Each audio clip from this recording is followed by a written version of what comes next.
Hi guys, good morning. Welcome to Isa Vlog. Punta po tayo ngayon ah, sa gagawin niya ngayong umaga na to.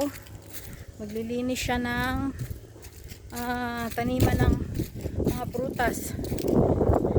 Puntahan po natin siya kasi maaga pa siya pumunta rito para maagang matapos. Yan guys, punta tayo dito sa kanya kasi numpisahan na yung paglilinis ngayon dito para pag nagkaroon ng sibol, ang dulas guys, ang dulas. Ayan guys, lapitan natin siya, lapitan natin. Ayan, kunti pa lang pala yung niya, nalilinis niya kasi nagpakain pa siya ng tupa, nakain pa niya yung mga tupa.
Ayan guys, dito inikot ko yung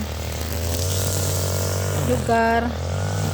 Diyan po banda may tubig dyan na pwedeng pagkukuhanan din ng pandilig kapag magtanim kami dito sa baba ng mga puno ng mga gulay-gulay din. Pero ang talagang target namin dun sa may taas, ayan, padadaanan ng traktor yan. Yan, tataniman namin ng mga gulay yan, yung gulay nila dito. Meron din kasi akong isang Pinay na kaibigan uwi ng Pinas. Magdadala daw siya ng mga buto, ng mga similya ng mga gulay dyan para dito itanim kasi sobrang lawak. Maraming pwedeng taniman, matabaan lupa. Sayang naman habang nag-aalaga kami ng mga tupa. Libangan, pangkain na gulay, kung sobrang dami, di pwede mo pang ibenta. Kikita din. Ayan guys.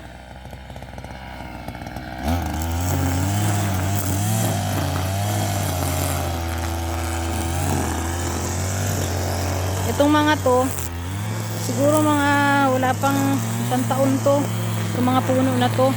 Pero last year, nakakuha na dito ng ano, nakakuha na dito ng mga bunga. May mga bunga na siya paunti-unti. Ito puno to siya ng peras. Ayan, puno ng peras yan. Ayan, puno ng peras. Ayan, mga puno ng peras. Doon sa dulo, meron pa dito guys, yung katulad ng tanim namin dito sa kabilang farm, yung ano, pindok, yung hazelnuts.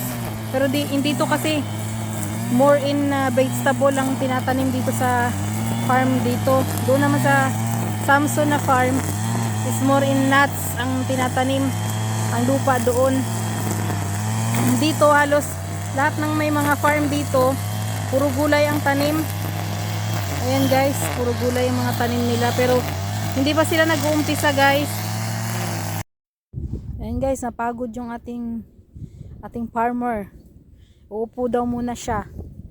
Ayan, upo muna siya kasi yan pong makina na yan na panglinis is 12 kilo po yan, karga-karga niya yan. Habang nag-grind habang nagpuputol ng damo. 12 kilo, dala-dala niya. Ayan, napagod. Kunting upo. Kasi kunti pa lang din yung nadaanan, no. Nagpakain pala siya ng ano kanina, ng tupa, kaya hindi siya kaagad nakapunta dito. Tapos nilabas niya pa yung alaga namin na ano, gansa. Ayan guys, ang ganda na ng ano, ang ganda na ng araw. Ayan oh, sumikat na yung araw. Sumikat na si Haring Araw.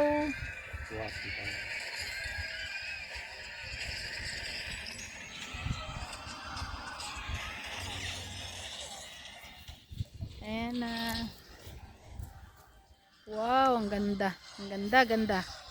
Sumikat na siya. Ayan guys, oh. Araw na. Mamaya pala guys, sisingit namin mamayang hapon pag maaga natapos. Mamimingwit kami dun sa ilog, dun sa lawa. Maraming isda daw dun, sabi ng mga namimingwit. Kahapon kasi galing kami doon, wala naman kaming nabingwit kasi hapon na, tapos maulan, sobrang lamig, umuwi na lang kami. Ayan guys, umpisa na naman siyang maglinis pagkatapos ng pahinga. Ayan, lalagyan na naman niya sa likod niya para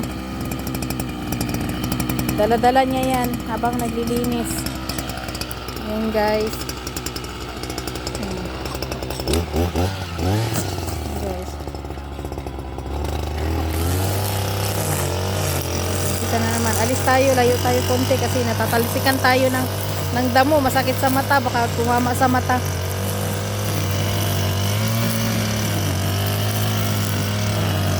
Ayan guys, so